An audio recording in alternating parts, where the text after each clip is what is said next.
the use of a metaphor, an analogy of using the pie. As a 7th grade English teacher, I also like to use metaphors, and I think maybe one's apropos here. And I just want you to imagine a table in which you have a dozen cookies on that table. In comes a worker from the private sector, and he takes one cookie. In comes a worker from the public sector, he takes one cookie. And in comes a wealthy corporate CEO, and he takes 10 cookies. And as he's running out the door, he turns to the private worker, and he says, he's going to take your cookie, and then he leaves.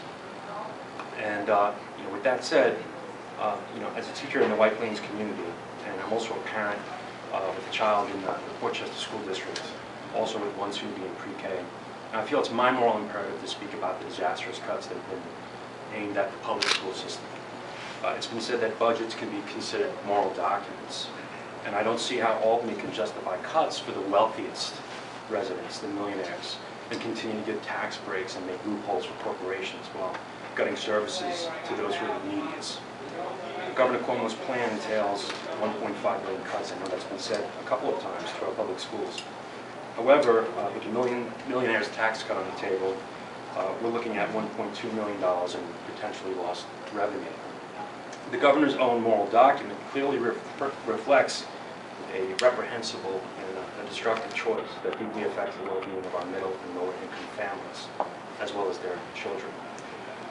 So being a middle school teacher, I could speak about Highlands. We have 400 students, approximately 400 students who are on free or reduced lunch.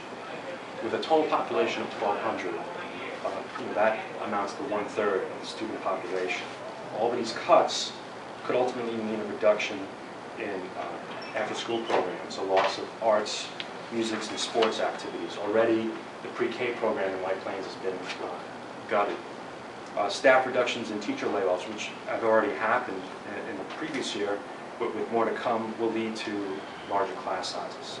According to preliminary budget proposals, White Plains could lose as much as $10 million in state aid. There's been a lot of talk of having